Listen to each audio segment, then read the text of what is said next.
여보, 이번 월급부터 우리 각자 돈 관리하자. 당신 먹여 살리는 거 이제 지긋지긋해. 남편이 선언했다. 나는 기쁘게 동의했다. 그리고 늘 그렇듯 공짜로 배 터지게 먹으러 온 시댁 식구들이 부엌으로 들어섰을 때 그들은 눈앞의 광경에 경악하며 소리를 질렀다. 시작하기 전에 좋아요와 구독을 눌러주시면 감사하겠습니다. 그럼 편안하게 들어주세요. 지연은 아침 6시 알람 소리에 잠에서 깼다. 창밖은 아직 동이 트지 않았지만 아침에 서두르는 것을 좋아하지 않았다. 남편 민준을 깨우지 않으려 조용히 일어나 가운을 걸치고 욕실로 향했다. 차가운 물이 남아있는 잠기운을 완전히 쫓아냈다. 그녀는 32살이었고 그중 8년은 대형 물류회사에서 일했다. 평범한 코디네이터로 시작해 지금은 국제운송팀 과장직을 맡고 있었다. 월급은 500만 원에 분기별 보너스는 때때로 200만 원에 달했다. 컨테이너가 세관에 묶이거나 서류가 잘못 처리되거나 공급업체가 납기를 어기는 등 끊임없는 돌발 상황으로 신경이 많이 쓰이는 일이었다. 하지만 지연은 신속하게 결정을 내리고 어떤 상황에서든 해결책을 찾아내는 능력이 있었다. 부엌으로 가서 커피 머신을 켜고 냉장고에서 아침 식사 재료를 꺼냈다. 요리는 힘든 하루를 보낸 후 그녀가 긴장을 푸는 방법이었다. 손으로 채소를 썰거나 반죽을 섞는 동안 머리는 끝없는 전화와 이메일에서 벗어나 쉴 수 있었다. 주말에는 부엌에서 5시간씩 새로운 레시피를 실험하며 보내기도 했는데 이는 진정한 즐거움을 가져다 주었다. 민주는 7시쯤 잠이 덜 깬 헝클어진 모습으로 부엌에 나타났다. 건설 회사에서 설계 엔지니어로 일하며 월 350만 원을 벌었다. 그들이 사는 도시에서는 괜찮고 안정적인 급여였다. 5년 전 결혼했을 때 지연은 자신의 입장을 분명히 했다. 전통적인 역할 분담은 없을 것이라고, 전업주부가 될 생각은 없다고 말했다. 민주는 그때 아무런 이해 없이 동의했고 그녀가 그런 주제를 꺼내는 것 자체에 놀라는 눈치였다. 하지만 삶은 지연이 모든 살림을 도맡아 하는 쪽으로 흘러갔다. 의무감 때문이 아니라 그녀가 좋아했기 때문이다. 집이 깨끗하고 정돈되어 있으면 마음이 편안해졌고 요리는 취미가 되었다. 민주는 결코 그녀에게 이런 것들을 요구하지 않았고 그저 당연하게 받아들였다. 오늘 아침 식사는 정성껏 끓인 소고기 뭇국과 계란말이 그리고 갓 짜낸 오렌지 주스였다. 민주는 휴대폰으로 뉴스를 보며 말없이 밥을 먹었다. 지연은 커피를 다 마시고 남편을 바라보았다. 그는 생각에 잠긴 듯 보였지만 굳이 묻지 않았다.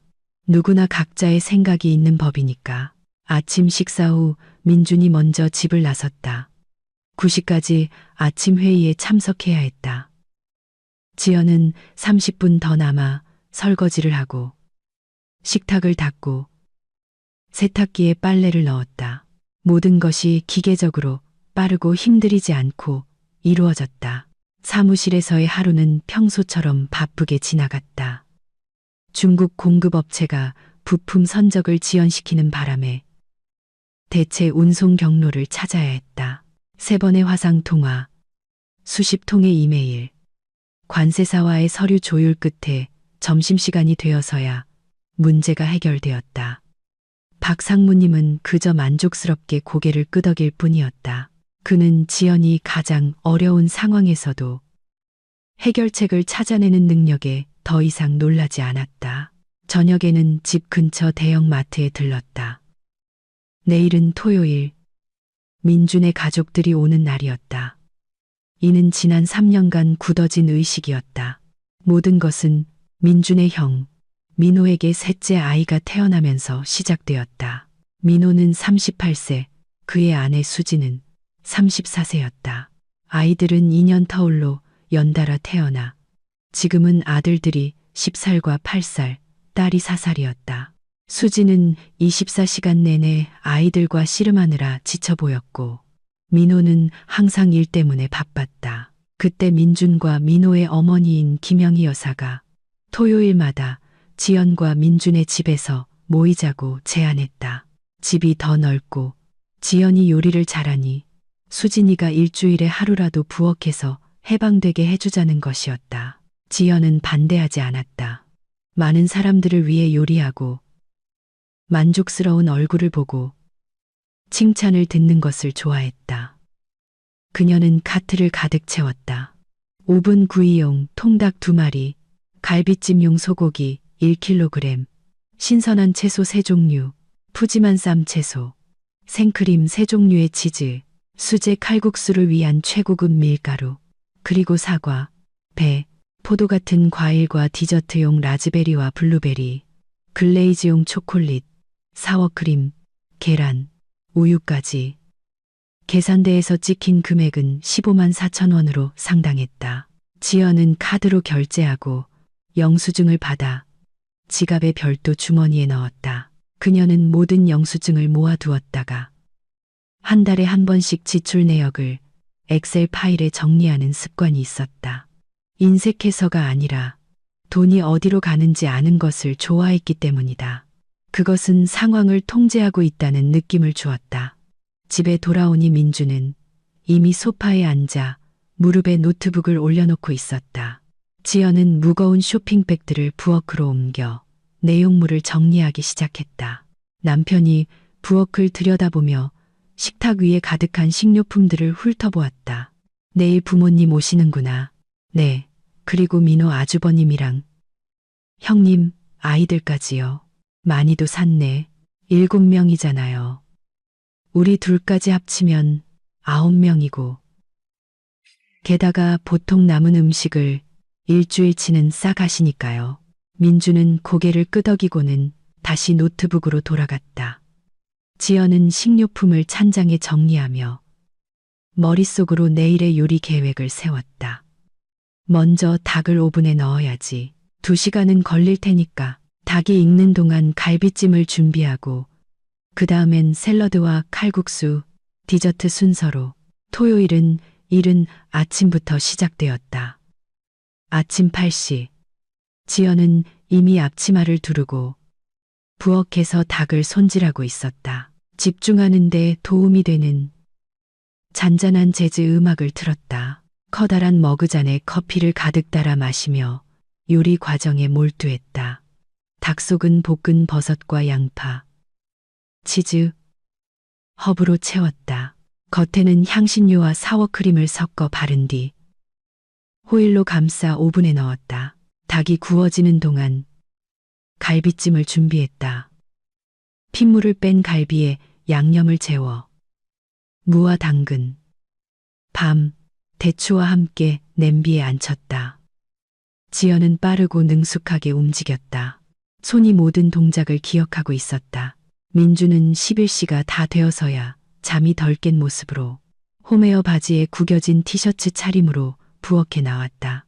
가스레인지 위에서는 이미 3개의 냄비가 끓고 있었고 오븐에서는 갈비찜이 맛있게 익어가고 있었다. 식탁 위에는 샐러드용으로 썰어둔 채소가 산더미처럼 쌓여 있었다.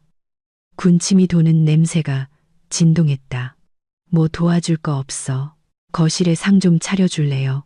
새 식탁보는 찬장에 있어요. 위칸에서 꺼내면 돼요. 그는 순순히 그릇과 수저를 꺼내러 갔다.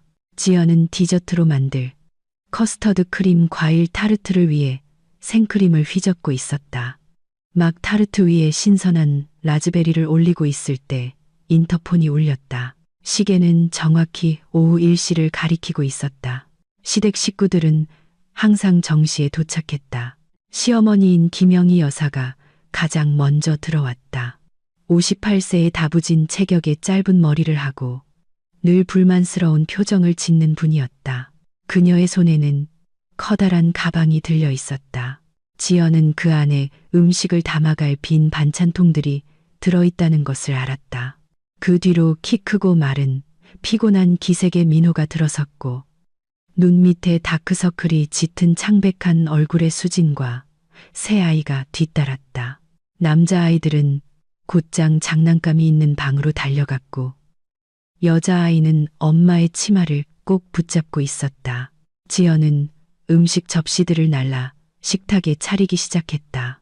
황금빛 껍질에서 향긋한 육즙이 흘러나오는 통닭 오븐 구이, 먹음직스럽게 졸여진 갈비찜, 신선한 채소와 리코타 치즈 샐러드, 잡채, 해파리 냉채, 향긋한 멸치 육수에 끓여낸 수제 칼국수, 아직 따끈따끈한 갓 구운 빵, 신선한 채소 스틱, 디저트로는 눈을 뗄 수 없을 만큼 아름다운 과일 타르트가 준비되었다.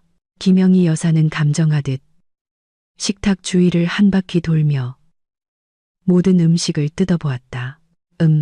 애썼네. 닭이 노릇노릇 잘 구워졌구나. 근데 갈비찜은 좀 더 푹 익혔어야지. 잡채도 간이 좀 싱겁고. 그래도 뭐 먹을 만은 하네.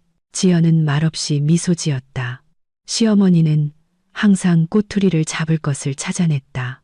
그것이 그녀의 특징이었다.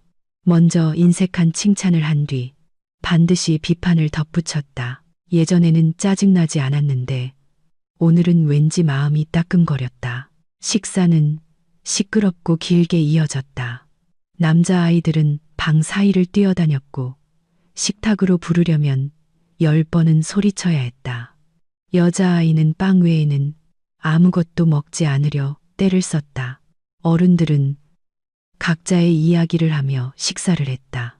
민호는 직장에서의 어려움을 토로했다. 상사는 불가능한 것을 요구하고 마감은 닥쳐오고 팀은 따라주지 못한다고 했다. 수지는 아이들을 제대로 돌보지 않는다고 생각하는 유치원 선생님과의 갈등에 대해 낮은 목소리로 이야기했다. 김영희 여사는 쥐꼬리만 한 연금에 대해 한탄했다. 40만 원, 이 돈으로는 살 수가 없다고. 물가는 매일 오르는데 민주는 대부분 침묵을 지키며 가끔 중립적인 말을 덧붙일 뿐이었다. 지연도 조용히 앉아 그들을 관찰했다. 사람들이 자신이 만든 음식을 먹는 모습을 보는 것을 좋아했지만 오늘 그 즐거움은 평소 같지 않았다. 식사 후 모두가 배불리 먹고 의자에 기댔을 때 김영희 여사는 평소처럼 가방에서 반찬통들을 꺼냈다. 크고 작은 플라스틱 용기들이었다. 그녀는 체계적으로 남은 음식을 담기 시작했다. 닭 반마리를 한 통에, 남은 갈비찜 전부를 다른 통에, 잡채 전부, 샐러드 반, 남은 칼국수와 국물, 빵 전부를. 지연은 자신이 5시간과 15만 원이 넘는 돈을 들여 만든 음식이 포장되어 떠날 준비를 하는 것을 말없이 지켜보았다. 예전에는 이것이 정상적으로 보였다. 음식이 남아서 버려지느니 차라리 시댁 식구들이 가져가는 게 낫다고 생각했다. 아이가 셋이나 있으니 일주일 내내 먹을 것이 될 테니까. 하지만 오늘 시어머니가 반찬통을 가득 채우는 모습을 보며 지연은 문득 가벼운 짜증을 느꼈다. 칼국수 면발이 넓다는 말 때문이었을까? 갈비찜에 대한 지적 때문이었을까? 아니면 그냥 3년 동안 쌓인 감정 때문이었을까? 시댁 식구들은 저녁 6시쯤 돌아갔다. 민주는 식탁을 치우고 식기세척기를 돌리는 것을 도왔다. 지연은 조리대를 닫고 남은 음식들을 냉장고에 넣었다. 민준과 그녀의 저녁 식사로 먹을 만큼만 조금 남아 있었다. 저녁, 모든 것이 정리되고 마침내 쉴 수 있게 되었을 때 지연은 컴퓨터 앞에 앉아 몇 년째 기록해오던 지출 내역 파일을 열었다. 대학 시절 돈이 부족해 한 푼 한 푼 신경 써야 했을 때부터 생긴 습관이었다. 오늘의 식료품비 15만 4천 원을 입력했다. 그러다 단순한 호기심에 이전 달의 시트를 열어 주말 식사 비용을 훑어보기 시작했다. 12만 6천 원, 13만 2천 원, 15만 원, 14만 3천 원, 16만 5천 원. 숫자들이 눈앞을 스쳐 지나갔다. 지연은 계산기를 열고 더하기 시작했다. 지난 1년간 민준의 가족을 위한 주말 식사에만 720만 원이 넘는 돈을 썼다. 그녀는 의자에 등을 기댄 채 화면을 응시했다. 거의 700만 원이 넘는 돈. 이것은 두 사람을 위한 평소 식료품비, 공과금, 생활용품, 옷, 생일이나 명절에 드리는 선물 등은 제외한 금액이었다. 지연은 이전까지 민준의 가족에게 구체적으로 얼마를 쓰는지 계산해 본 적이 없었다. 그저 장을 보고 요리하고 그 과정을 즐겼을 뿐이다. 하지만 이제 이 금액을 흙과 백으로 명확히 보고 나니 마음속에서 무언가 변했다. 분노나 서운함을 느낀 것은 아니었다. 지연은 원래 화를 잘 내지 않았다. 비효율적이고 에너지를 낭비하는 일이라고 생각했다. 하지만 균형이 깨졌다는 이상한 느낌이 들었다. 그녀는 돈, 시간, 노력을 쏟아붓고 그 대가로 받는 것은 칼국수면이 넓다는 지적이었다. 하지만 이것은 그저 생각일 뿐이었다.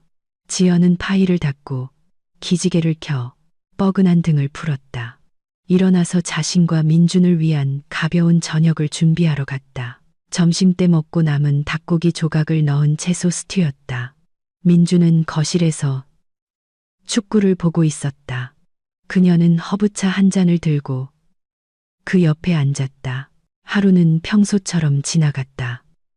특별한 일은 아무것도 일어나지 않았다. 다음 주 지연은 민준이 어딘가 생각에 잠겨 있다는 것을 알아차렸다. 저녁에 퇴근하고 돌아와 말없이 저녁을 먹고는 휴대폰을 들고 앉아 미간을 찌푸리며 무언가를 오랫동안 읽었다.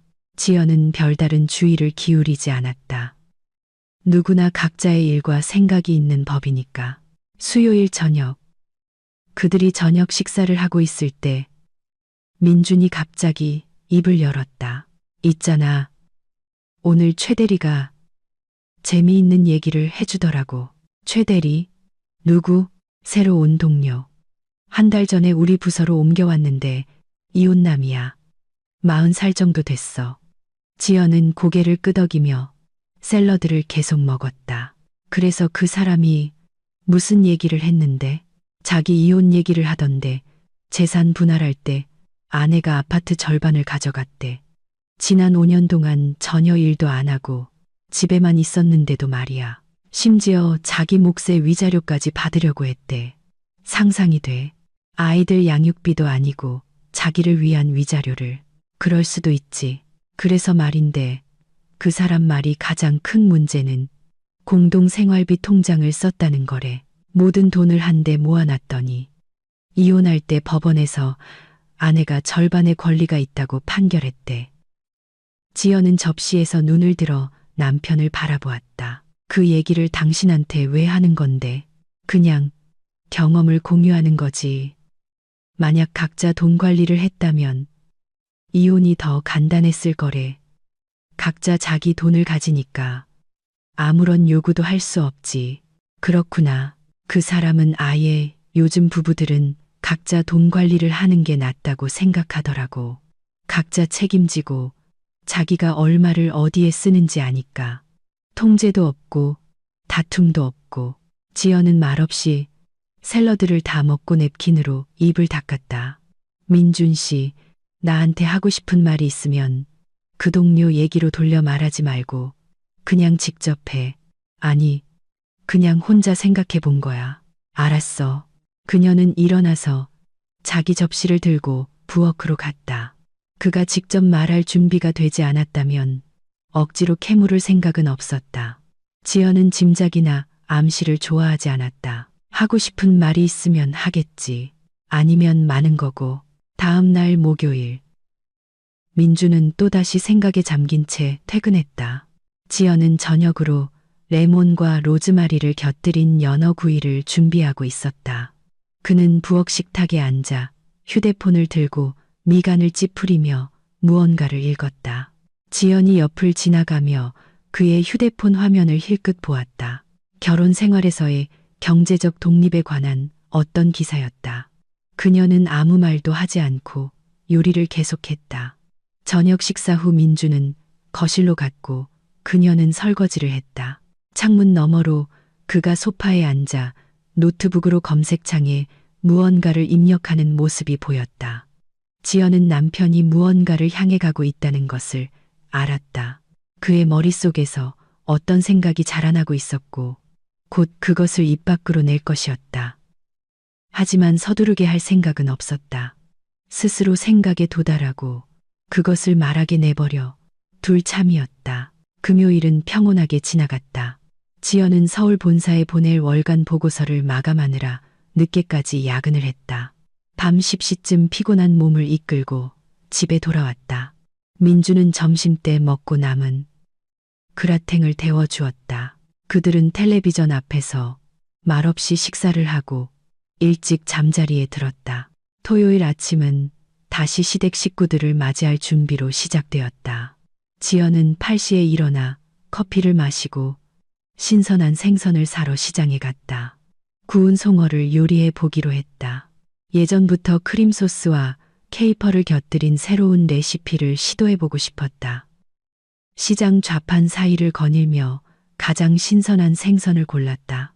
송어는 킬로그램당 45,000원으로 비쌌다. 2kg을 샀다.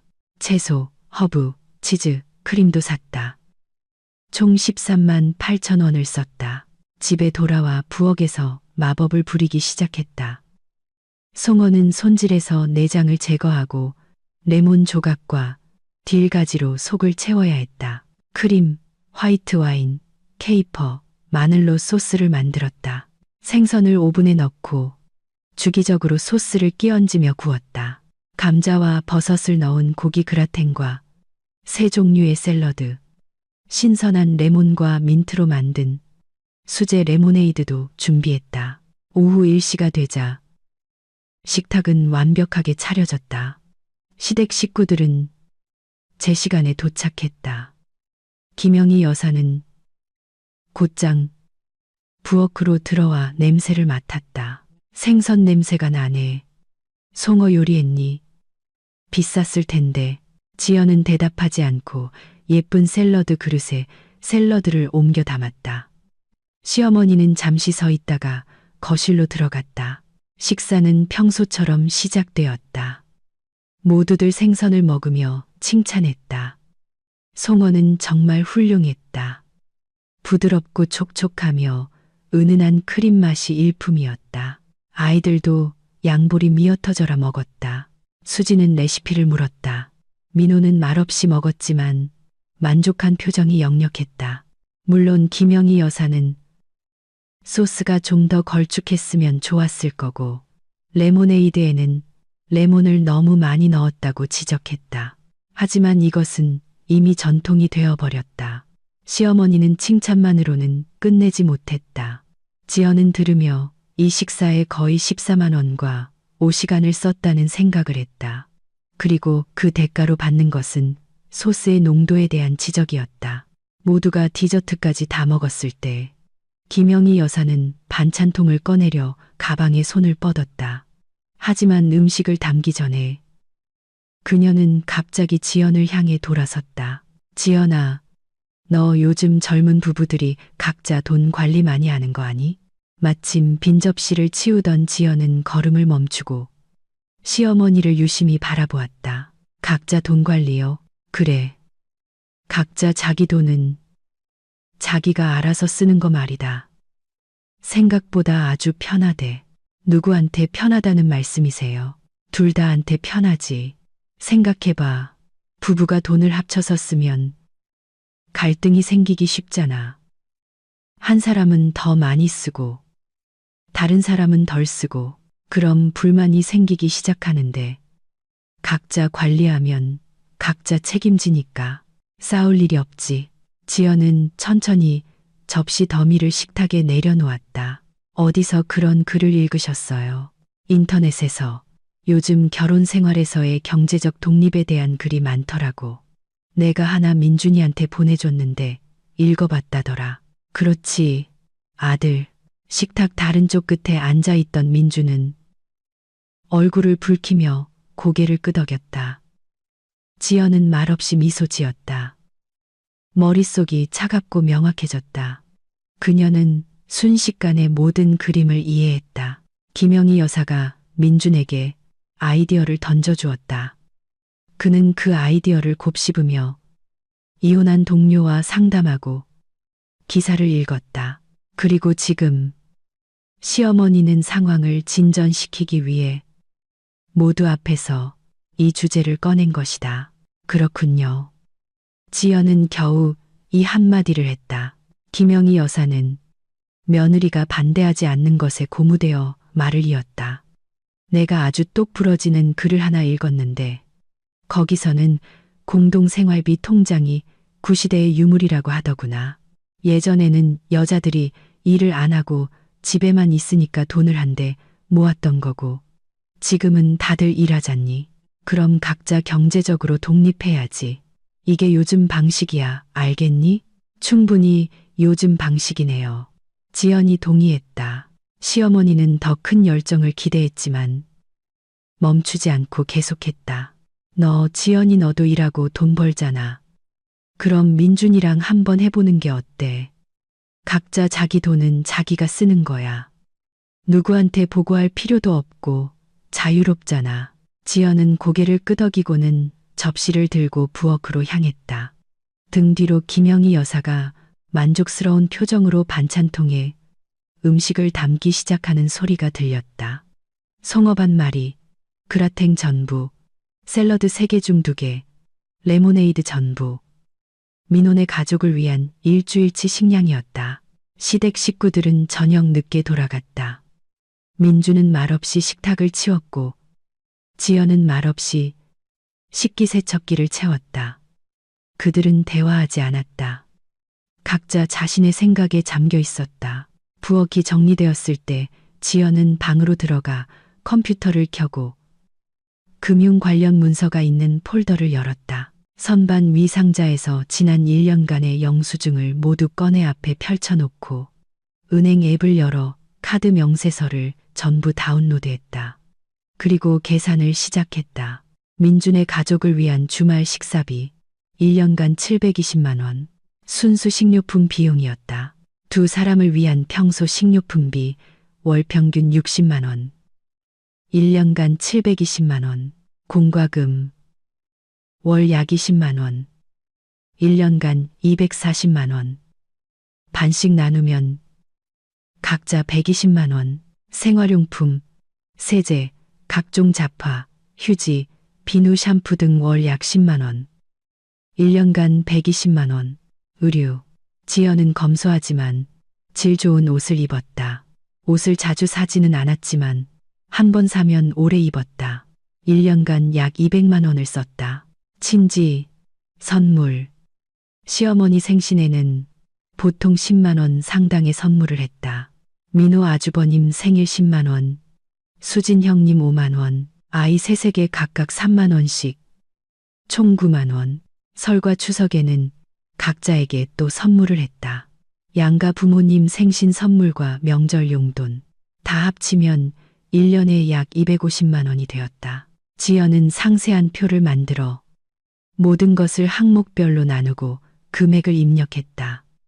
그러고는 합계를 보았다. 월급 500만 원에서 공동생활비로 나가는 돈이 거의 전부였다. 남는 돈은 30, 40만 원 정도. 친구와 카페 가기, 화장품 사기, 자잘한 개인용품 구매 등에 썼다. 민주는 월급 350만 원에서 생활비 통장으로 약 150만 원만 넣었다. 공과금 절반 10만 원, 식료품비로 지연이 부탁할 때 가끔 20, 30만 원, 그리고 아주 가끔 새 전자레인지나 청소기 같은 큰 물건을 샀지만 그건 1년에 한두 번에 불과했다. 나머지 200만 원은 자신을 위해 썼다. 그가 좋아하는 최신 기기들, 반년에 한 번씩 새 휴대폰이나 스마트워치를 샀다. 금요일마다 친구들과 만나 맥주를 마시며 축구를 봤다. 그런 저녁은 한 번에 5만 원 정도 들었다. 그리고 연금이 바닥났다며 수시로 돈을 달라고 하는 어머니를 돕는 데도 썼다. 약값, 베란다 수리비, 혹은 그냥 돈이 없다는 이유로 지연은 표를 저장하고 노트북을 닫았다. 일어나 기지개를 켜고 부엌으로 가 민트차를 우렸다. 창가에 앉아 도시의 야경을 바라보았다. 각자 돈 관리, 요즘 방식, 각자 책임지기, 흥미로운 생각이었다. 특히 그녀가 이제 안에 정말로 동의했을 때 민준이 얼마나 버틸지 보는 것은 더 흥미로울 것이다. 지연은 차를 한 모금 마시며 피웃었다. 그녀는 화나거나 서운하지 않았다. 그저 이제부터 재미있는 실험이 시작될 것이고 그 실험의 결과는 매우 의미심장할 것이라고 생각할 뿐이었다. 다음 주 민주는 더욱 생각에 잠긴 듯 보였다. 몇 번이나 무언가 말을 하려다 그만두었다. 지연은 마치 중요한 행동을 앞둔 실험 대상을 관찰하는 과학자처럼 호기심을 갖고 그를 지켜보았다. 화요일 저녁 그는 다시 동료 최대리 이야기를 꺼냈다. 있잖아. 최대리가 오늘 배우자의 경제적 독립에 대한 글을 보여줬는데 아주 설득력 있더라. 부부가 돈을 같이 쓰면 종종 한쪽이 이용당하고 있다는 느낌을 받기 시작한대. 한 사람은 벌어서 가족을 위해 쓰는데 다른 한 사람은 그냥 그걸 이용하기만 하는 거지. 지연은 샐러드에 넣을 토마토를 썰며 도마에서 눈을 떼지 않았다. 우리 사이에 그런 감정이 있었어. 아니, 없었지. 하지만 이론적으로는 생길 수도 있잖아. 이론적으로는 많은 일이 일어날 수 있지. 현실적으로 뭐가 문제인데. 민주는 말을 멈췄다. 지연은 그가 말을 이어가고 싶어 하지만 어떻게 해야 할지 모른다는 것을 알았다. 그녀는 도와주지 않았다. 스스로 생각을 정리해서 말하게 내버려 뒀다. 수요일, 그는 평소보다 일찍 퇴근했다. 지연은 공급 업체와의 회의 때문에 아직 돌아오지 않았다. 그녀가 저녁 8시쯤 도착했을 때 민주는 소파에 노트북을 들고 앉아 명백히 무언가를 기다리고 있었다. 지연은 마늘과 함께 볶은 새우와 밥으로 간단한 저녁을 준비했다. 그들은 말없이 식사를 했다.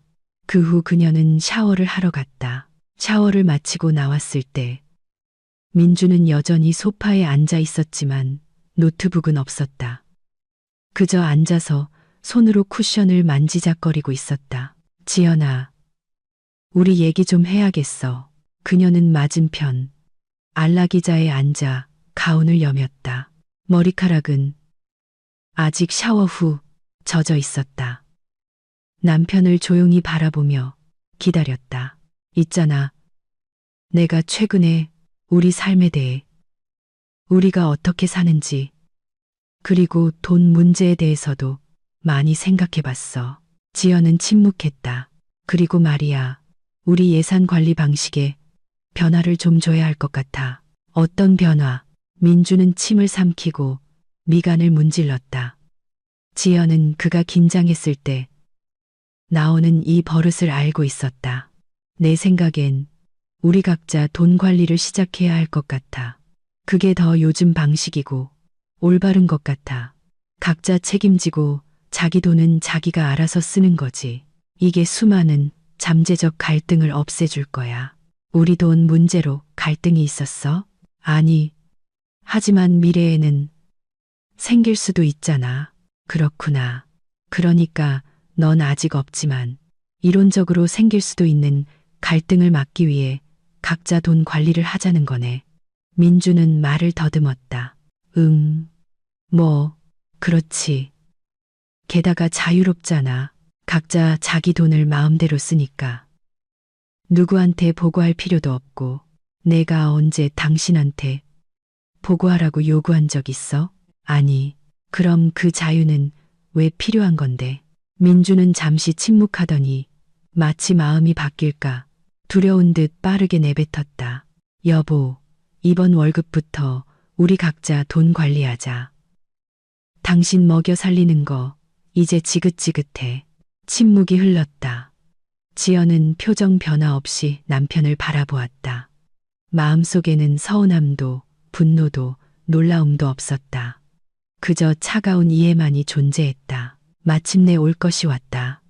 민주는 몇 주 동안 그를 괴롭히던 말을 뱉어냈다. 그녀는 천천히 미소 지었다. 민주는 폭발을 예상하며 긴장했다. 아주 좋은 생각이야. 지연이 차분하게 말했다. 뭐라고? 아주 좋은 생각이라고. 당신 제안에 전적으로 찬성이야. 민주는 어안이 벙벙했다. 그의 눈이 동그래졌다. 당신 동의하는 거야. 물론이지.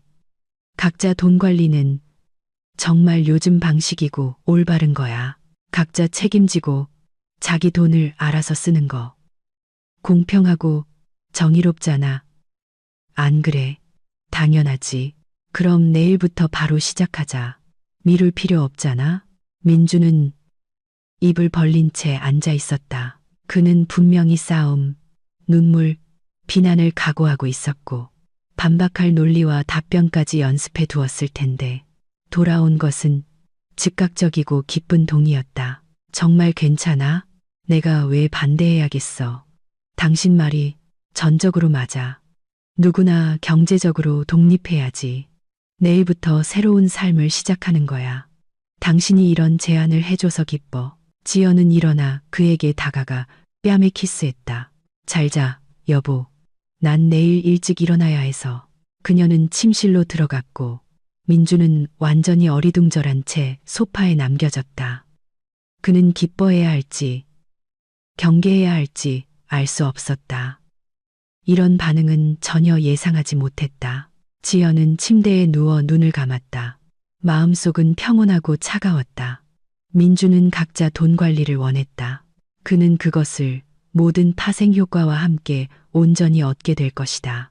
내일은 새로운 삶이 시작될 것이고 그 삶은 아주 흥미로울 것이다. 지연은 화나지 않았다. 그녀는 참고 우는 그런 여자가 아니었다. 그녀는 행동하는 사람이었다. 차갑고 계산적이고 효과적으로. 그리고 민주는 곧 자신이 요청한 것을 글자 하나 틀리지 않고 그대로 받았다는 것을 깨닫게 될 것이다. 목요일은 평소와 다르게 시작되었다. 지연은 평소 시간인 아침 6시에 일어났다. 조용히 일어나 욕실에서 샤워를 하고 침실로 돌아와 정장을 입고 머리를 단정하게 손질했다. 민주는 아직 침대반을 차지하고 널브러져 자고 있었다. 부엌에서 그녀는 커피 머신을 켜고 냉장고에서 음식을 꺼냈지만 평소처럼 2인용 아침 식사를 위한 재료는 아니었다. 오늘은 오직 자신만을 위해 요리했다. 계란 3개를 그릇에 깨뜨려 우유와 소금 한 꼬집과 함께 섞어 달군 팬에 부었다. 오믈렛이 익는 동안 아보카도를 얇게 썰어 통밀빵 토스트 위에 올렸다. 그 위에 어제 퇴근길에 특별히 사온 훈제 연어를 얹었다.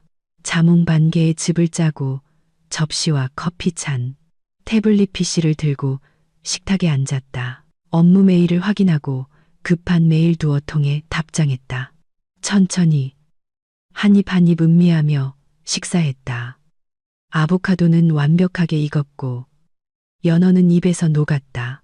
민주는 7시쯤 부엌으로 내려왔다가 접시 하나와 컵 하나만 놓인 식탁을 보고 문턱에서 멈춰섰다. 좋은 아침, 좋은 아침이에요. 지연은 화면에서 눈을 떼지 않고 대답했다. 민주는 식탁으로 다가와 맞은편에 앉았다. 그녀의 아침 식사를 보다가 자기 앞에 텅 빈 식탁을 보았다. 내 건. 지연은 고개를 들어 그를 차분하게 바라보았다. 당신 건 당신이 직접 해먹어요. 각자 돈 관리. 기억하죠? 식사도 각자. 진심이야? 물론이죠. 어제 당신이 각자 책임지자고 제안했잖아요. 나는 내 돈으로 나를 위해 요리해요.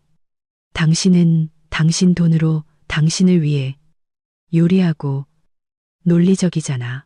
민주는 입을 열었다가 닫았다. 일어나서 냉장고로 다가가 문을 활짝 열었다. 선반 위에는 용기들과 식료품들이 놓여 있었고 각각의 물건에는 큼지막한 글씨로 지연이라고 쓰인 밝은 분홍색 스티커가 붙어 있었다. 이거 뭐야? 다 표시해둔 거야? 당연하죠. 이건 내 돈으로 산 내 식료품들이에요. 각자 돈 관리는 분리된 보관을 요구하죠. 당신 식료품은 당신이 직접 사면 돼요.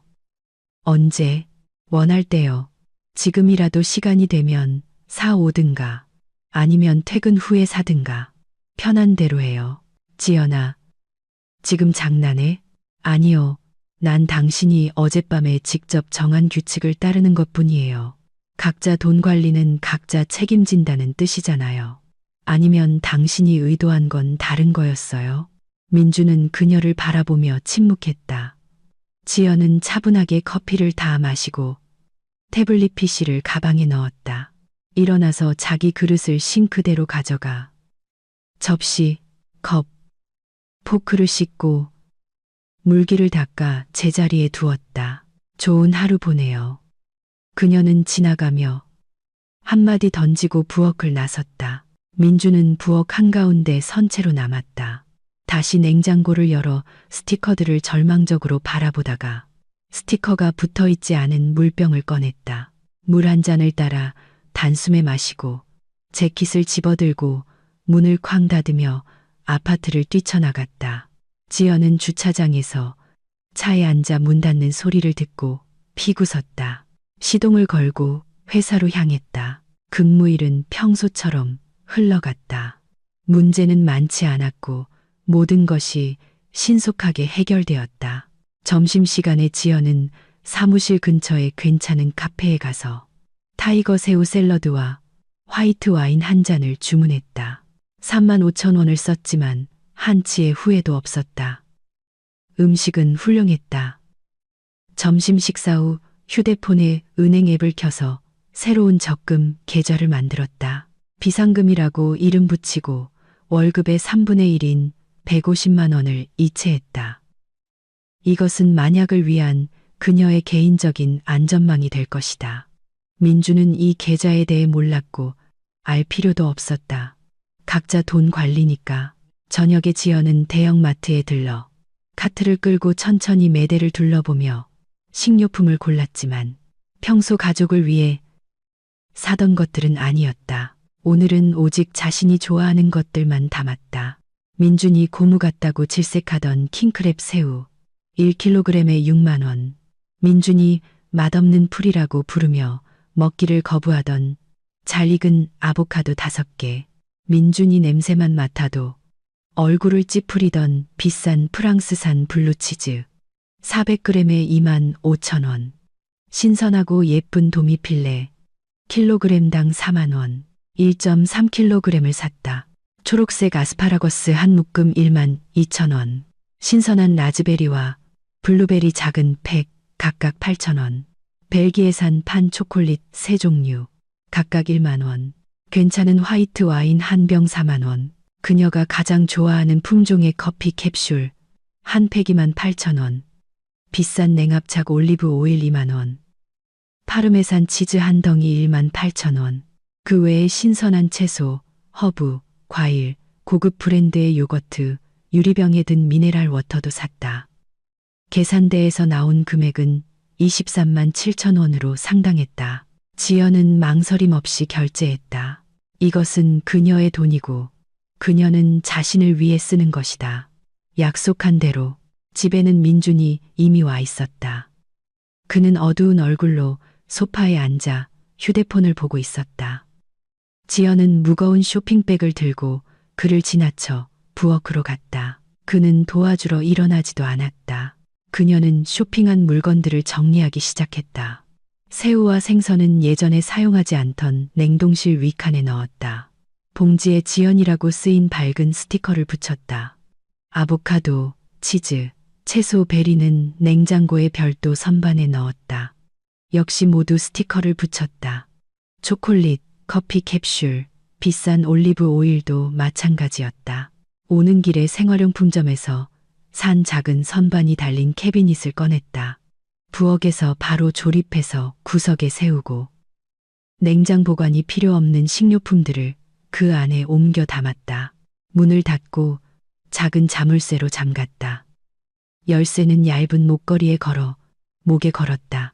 마침 민준이 부엌에 들어오다가 자물쇠가 달린 캐비닛을 보고는 그것을 빤히 쳐다보았다. 이건 또 뭐야? 내 식료품 캐비닛.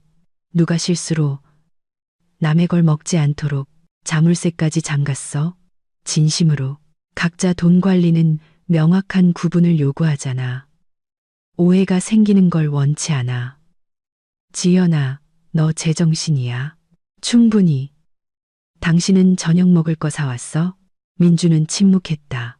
그는 퇴근 후에 정말로 마트에 들렀지만 뭘 사야 할지 몰라 막막하게 서 있었다.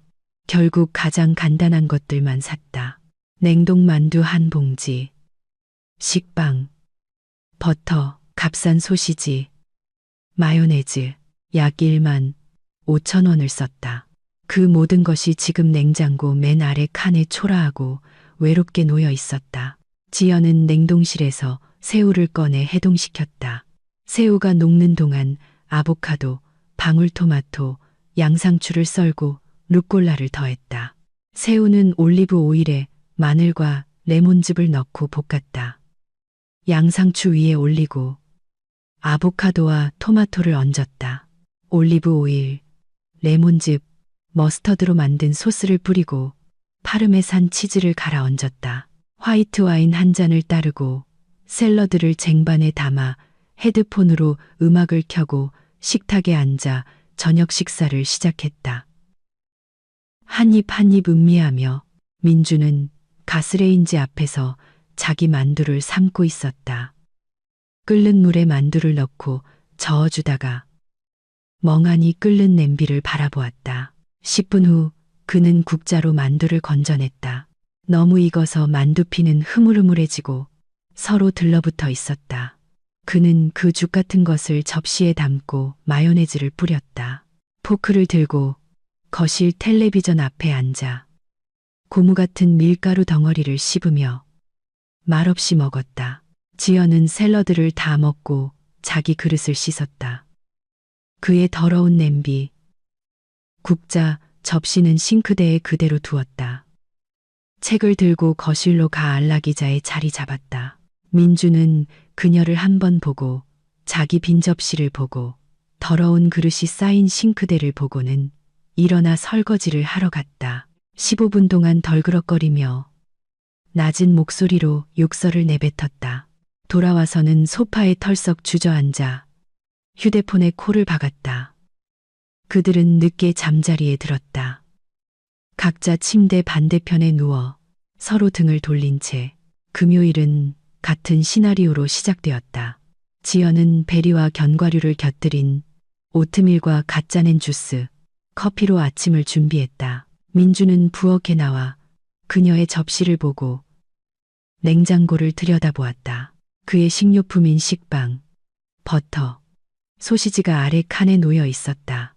그는 빵에 버터를 바르고 소시지를 얹어 퍽퍽한 샌드위치를 물로 삼키며 씹었다. 지연은 식사를 마치고 자기 그릇을 씻고 출근했다. 민주는 그녀의 빈 의자를 보며 물을 마저 마셨다. 그날 지연은 회사에서 연례 인사평가가 있었다. 박 상무님이 그녀를 사무실로 불렀다. 30분 동안 실적에 대해 논의했고 결과는 훌륭했다. 지연은 최고 등급과 200만 원의 추가 보너스를 받았다. 그녀는 만족스러운 기분으로 사무실을 나왔다. 200만 원은 큰 돈이었다. 새로 만든 적금, 계좌로 이체할 것이다. 점심에는 동료 미영과 함께 레스토랑에 갔다. 그릴 채소를 곁들인 스테이크를 주문했다. 미영은 해산물 파스타를 시켰다.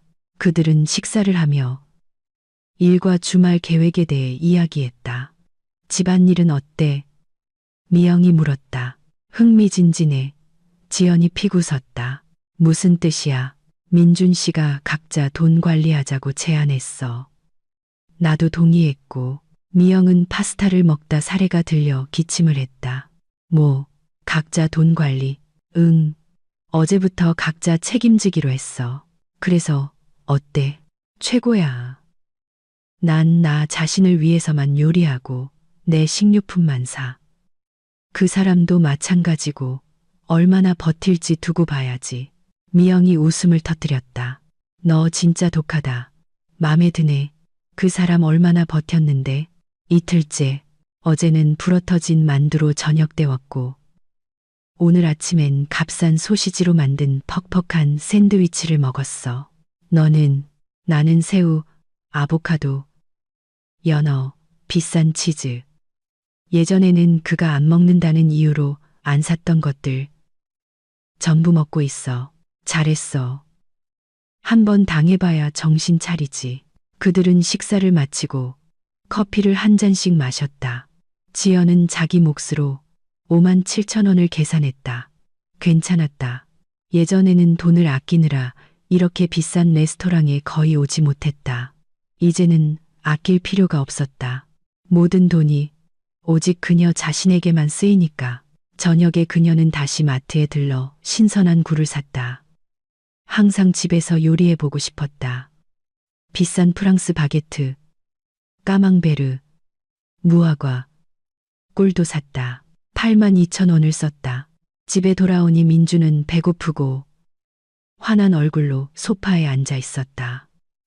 그는 구내식당에서 6천 원짜리 돈가스로 점심을 때웠다. 맛없고 기름지고 속이 더부룩했다. 점심 식사 후 내내 배가 아팠다. 지연은 쇼핑백을 들고 부엌으로 갔다. 민주는 그녀를 눈으로 달았지만 자리에서 움직이지 않았다. 그녀는 자신을 위한 저녁을 준비하기 시작했다. 역시 새로 산 굴 전용 칼로 굴을 열었다. 얼음을 채운 접시에 올리고 레몬즙을 뿌렸다. 바게트는 얇게 썰어 오븐에 살짝 구웠다. 까망베르는 접시에 담고 옆에 무화과와 꿀을 곁들였다. 화이트 와인 한 잔을 따라 부엌 식탁에 앉아 잔잔한 음악을 틀었다. 굴을 맛보았다. 부드럽고 바다 맛이 났다. 와인으로 입가심했다. 완벽했다. 민준이 부엌에 들어와 그 광경을 보았다. 얼음 위에 굴, 치즈, 와인잔. 그리고 자신은 배가 고팠다. 냉장고에는 이미 질려버린 식빵과 소시지뿐이었다. 지연아, 그녀는 접시에서 눈을 들었다. 응, 이제 그만하면 안 될까? 뭘 그만해? 이거 전부 각자 돈 관리하는 거. 예전처럼 돌아가자.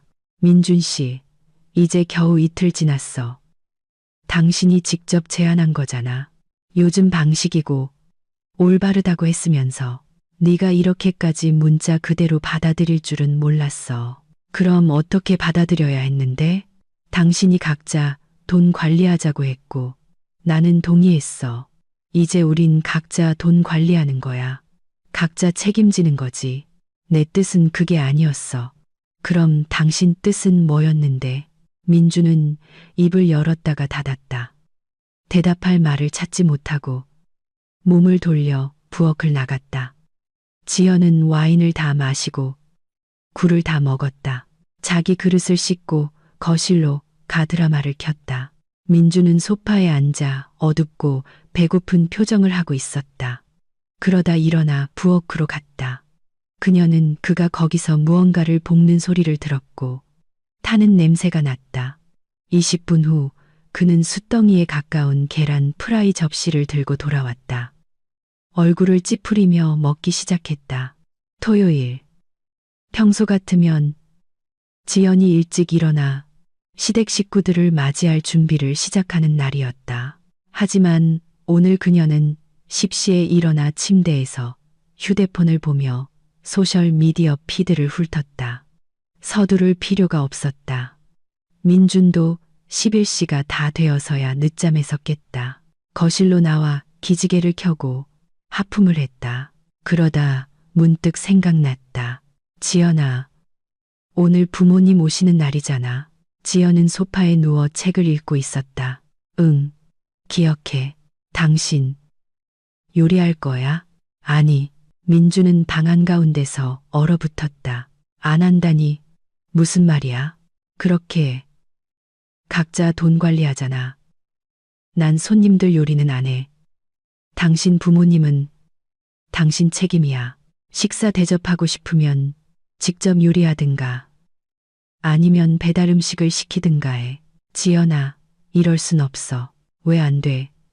당신 가족이잖아. 예전에는 우리 공동 생활비 통장이 있었고 난 그 공동의 돈으로 그들을 먹였어. 이제는 예산이 분리됐잖아.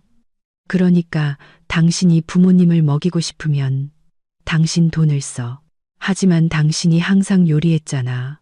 핵심 단어는 항상이 아니라 예전에야. 이제 규칙이 바뀌었어. 당신이 만든 규칙 말이야. 민주는 휴대폰을 집어들고 베란다로 뛰쳐나갔다. 지연은 대화의 단편들을 들을 수 있었다. 그는 어머니에게 전화해 방문을 취소하거나 최소한 연기하려고 했지만 김영희 여사는 단호했다. 그들은 이미 출발했다는 것이었다. 1시간 후에 도착할 것이라고. 그는 창백한 얼굴로 베란다에서 돌아왔다. 벌써 오고 계신데. 나 어떡하지? 내가 말했잖아. 요리하든가 주문하든가. 아직 시간 있어. 지연아, 제발 조언이라도 해줘. 난 이렇게 많은 사람들을 위해 요리해 본 적이 없어. 인터넷에 레시피는 널렸어. 아니면 식당에서 배달시켜. 1시간 안에 배달해 주는 곳도 있을 거야. 그건 비싸잖아. 직접 요리하는 게 더 싸지. 선택해. 민주는 잠시 아파트 안을 서성이다가 재킷을 집어들고 문 밖으로 뛰쳐나갔다. 지연은 현관문이 쾅 닫히는 소리를 들었다. 그리고 그의 차 시동 거는 소리가 들렸다. 그녀는 태연하게 책을 계속 읽었다. 40분 후 민주는 거대한 쇼핑백들을 들고 돌아왔다. 부엌으로 뛰어들어가 정신없이 내용물을 식탁 위에 쏟아냈다. 슈퍼마켓에서 산 플라스틱 용기에 담긴 기성품 샐러드, 냉동 피자 3판, 냉동 치킨 윙, 냉동 감자튀김, 포장된 롤초밥, 조각 케이크. 그는 오븐을 최고 온도로 켜고 모든 것을 닥치는 대로 집어넣기 시작했다. 피자는 한 판에, 치킨 윙은 다른 판에, 감자는 3번째 판에, 모든 것을 동시에. 지연은 물을 마시러 부엌에 들어왔다가 이 난장판을 보고 피굽고는 나갔다. 민주는 팽이처럼 빙빙 돌며 오븐을 열었다. 닫았다 했다. 어떤 것은 타버렸고 어떤 것은 익지 않은 채로 남아 있었다. 정확히 오후 1시에 초인종이 울렸다. 지연이 문을 열었다. 문 앞에는 빈 반찬통이 든 가방을 든 김영희 여사와 민호, 수진, 그리고 새아이가 서 있었다. 시어머니가 들어오며 코를 킁킁거렸다. 냄새가 좀 이상하네. 지연아, 뭐 요리했니? 아무것도 안 했어요. 안녕하세요. 들어오세요. 김영희 여사는 며느리를 이해할 수 없다는 듯이 쳐다보며 거실로 들어갔다. 책을 들고 다시 소파에 앉은 지연을 보았다. 너 손님들이 왔는데 토요일에 책이나 읽고 있는 거니? 네, 읽고 있어요. 재미있는 책이거든요. 들어와서 앉으세요. 시댁 식구들은 거실로 들어가 소파에 앉았다. 아이들은 곧장 장난감이 있는 방으로 달려갔다. 민호와 수지는 서로를 쳐다보았다. 평소 같으면 그들이 도착할 때쯤이면 식탁이 이미 차려져 있었는데 지금 거실은 텅 비어 있었다. 민준이 땀에 젖어 붉어진 얼굴로 부엌에서 뛰쳐나왔다. 자자, 다 됐어요. 상 차릴게요. 그는 음식 접시들을 나르기 시작했다. 구매한 용기 그대로 놓인 샐러드. 그는 그것들을 제대로 된 그릇에 옮겨 담지도 않았다. 반은 타고 반은 설익은 피자. 어떤 것은 불에 탔고 다른 것은 속이 얼어있는 치킨 윙. 한 덩어리로 뭉쳐버린 감자. 밥알이 사방에 흩어진, 부서진 롤초밥. 이 모든 것을 식탁 위에 차렸다. 김영희 여사는 이 광경을 경악하며 바라보았다. 아들아, 이거 네가 요리한 거니? 네. 뭐, 사서 데웠어요. 지연이는 요리 안 했어요. 시어머니는 며느리에게로 고개를 돌렸다. 왜? 지연은 책에서 눈을 떼고 시어머니를 차분하게 바라보았다.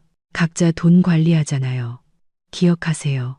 3주 전에 저한테 그게 얼마나 편한지 말씀하셨잖아요. 민준 씨가 어머님 조언을 받아들였어요. 이제 우린 각자 책임져요. 저는 제 돈으로 저를 위해 요리하고 민준 씨가 손님들을 대접하고 싶으면 자기 돈으로 요리하는 거죠.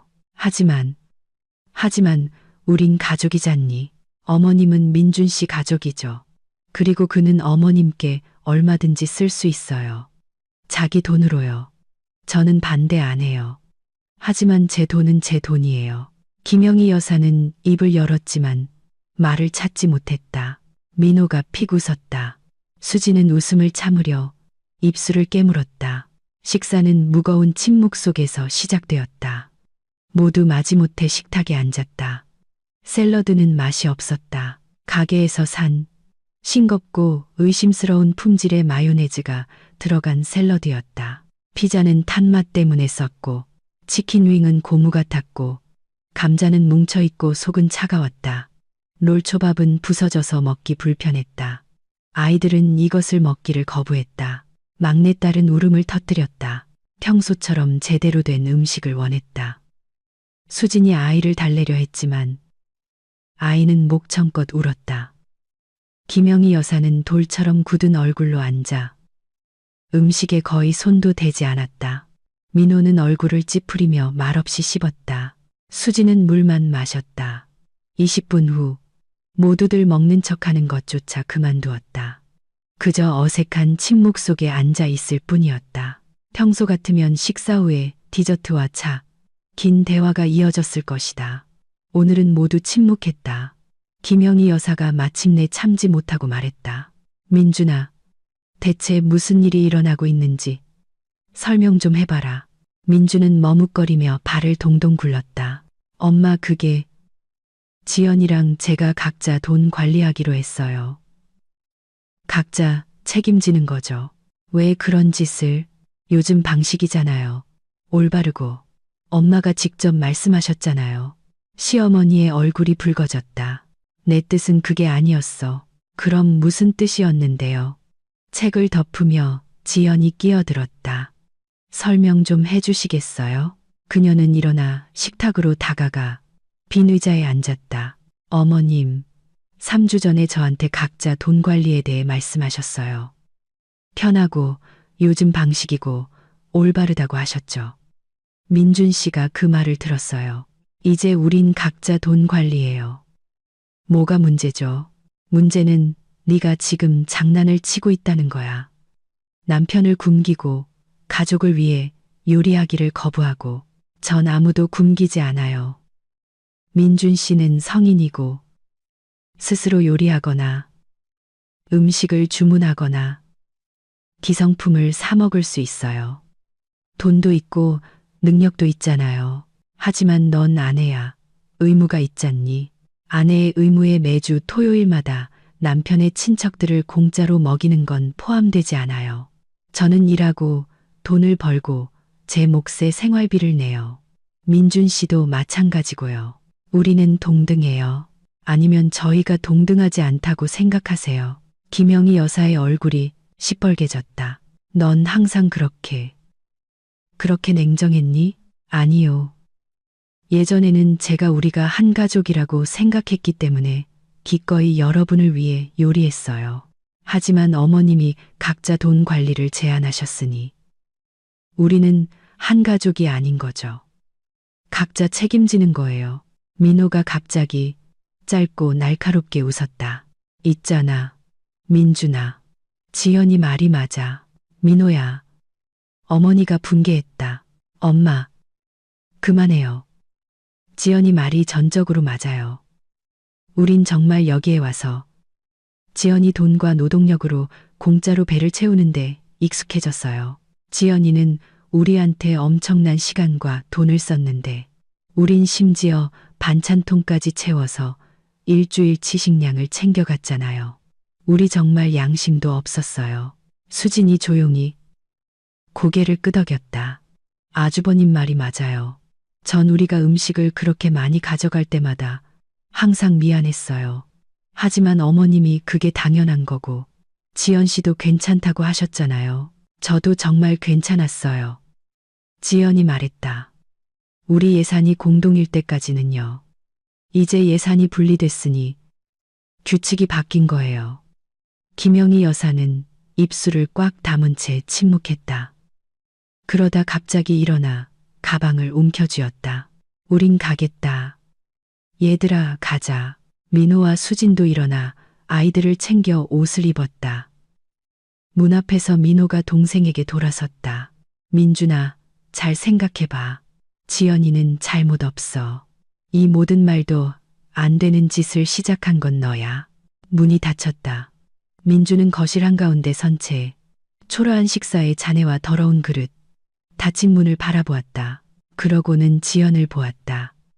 그녀는 소파로 돌아가 책갈피를 끼워둔 페이지를 펴고 다시 읽기 시작했다. 지연아, 응? 이제 정말 그만하면 안 될까? 예전처럼 다 되돌리자. 민준 씨, 이제 겨우 3일 지났어. 당신이 직접 제안한 각자 돈 관리. 3일 만에 벌써 포기하는 거야? 포기하는 게 아니야. 그냥 이게 잘못됐다는 걸 깨달았을 뿐이야. 구체적으로 뭐가 잘못됐는데? 이 모든 거, 각자 밥 먹고, 각자 요리하는 거, 우린 가족이잖아. 같이 해야지. 그럼 왜 각자 돈 관리를 제안했는데? 민주는 침묵했다. 당신은 전처한테 재산 다 뜯긴 동료, 최대리 얘기를 들었지. 그리고 각자 돈 관리 아이디어를 던져준 당신 어머니 말을 들었지.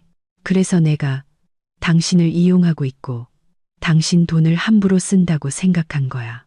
내 말이 맞아? 꼭 그런 건 아니야. 정확히 그렇지. 당신은 각자 돈 관리가 당신에게 통제권을 줄 거라고 생각했어. 내가 내 돈만 쓰고 당신은 당신 돈만 쓰면 모두가 만족할 거라고. 하지만 당신은 각자 돈 관리가 각자의 삶을 의미한다는 건 생각 못했지.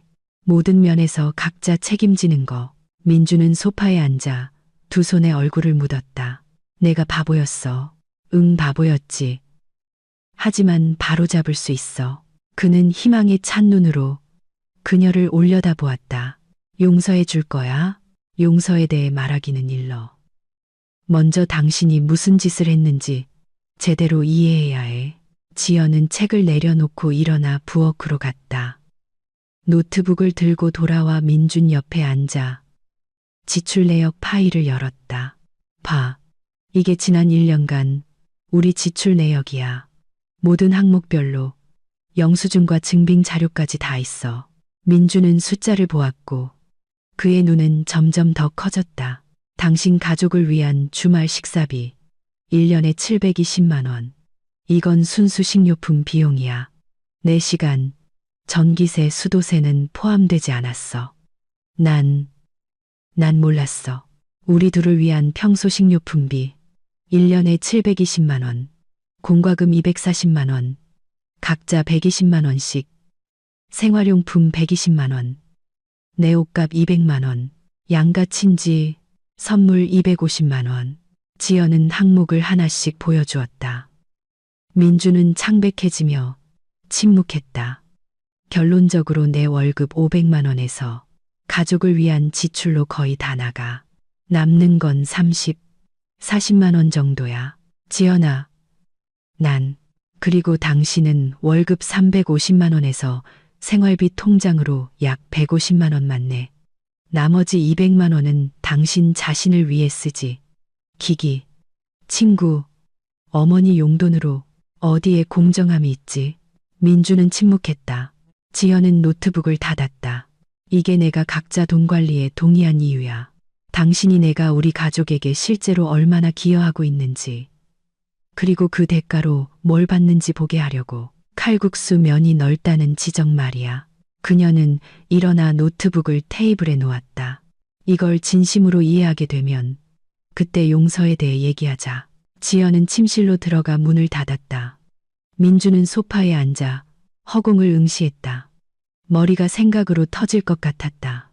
그는 정말로 몰랐다. 계산하지 않았고 생각하지 않았다.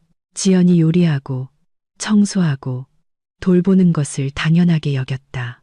그게 정상이고 그래야만 한다고 생각했다. 하지만 알고 보니 그는 그저 이용하고 있었을 뿐이었다.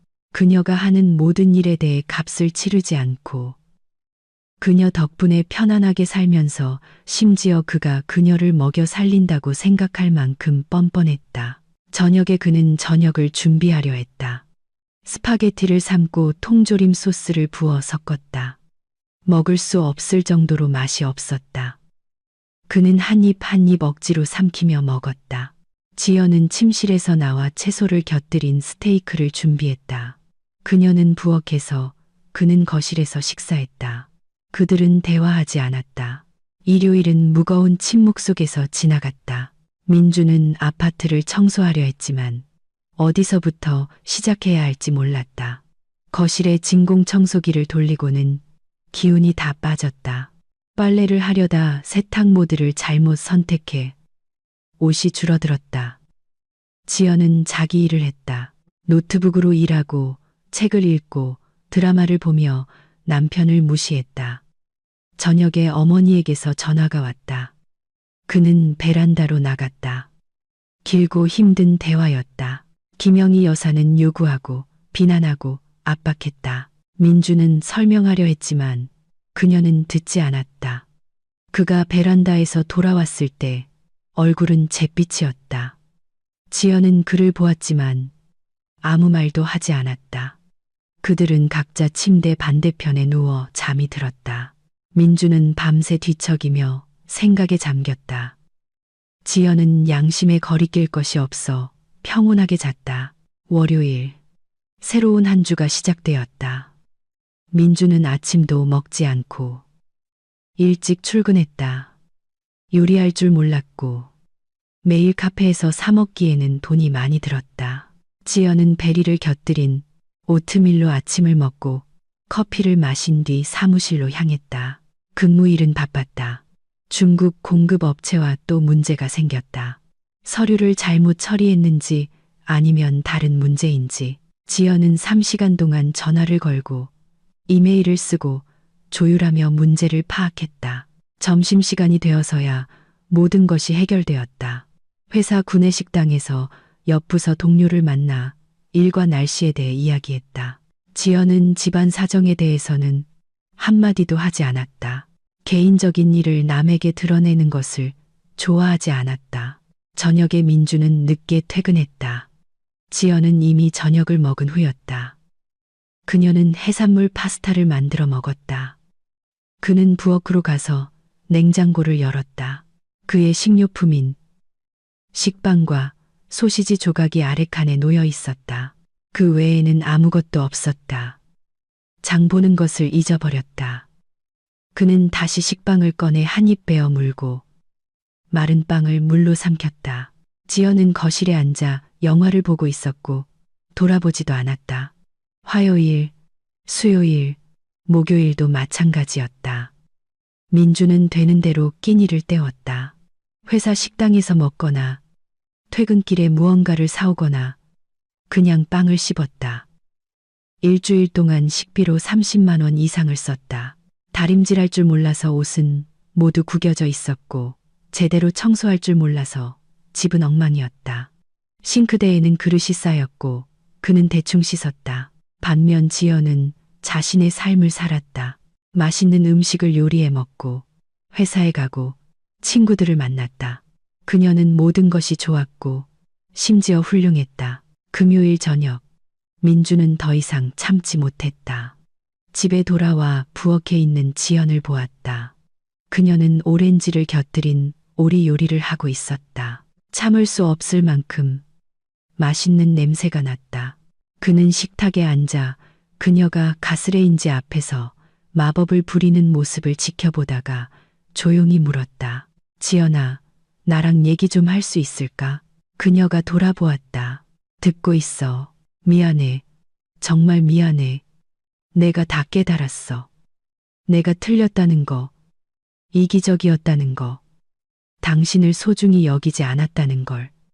계속해. 예전처럼 돌아가고 싶어. 공동생활비, 이 끔찍한 분리된 삶이 없는 평범한 삶으로. 지연은 가스레인지를 끄고 행주에 손을 닦으며 민준 맞은편에 앉았다. 좋아. 하지만 조건이 있어. 어떤 것이든 내가 모든 지출을 계속 기록할 거야. 당신은 언제든지 돈이 어디로 가는지 볼 수 있어. 완전한 투명성. 동의해. 당신 가족과의 주말 식사는 매주가 아니라 한 달에 2번. 그리고 미리 상의해야 해. 동의해. 반찬통에 음식을 싸가는 건 없어. 여기서 먹기 위해 요리하는 거지. 집에 가져가기 위한 게 아니야. 동의해. 더 이상 최대리 같은 사람들의 조언을 우리 가족 문제에 끌어들이지 마. 문제가 생기면 다른 사람한테 가지 말고. 약속할게. 지연은 잠시 그를 바라보며 침묵했다. 그리고 마지막으로 당신은 내가 당신이 먹여 살리는 식객이 아니라는 걸 인정해야 해. 나는 파트너야. 동등한 파트너. 나는 우리 가족에게 당신보다 적지 않게 오히려 더 많이 기여하고 있어. 알았어. 진심으로 알았어.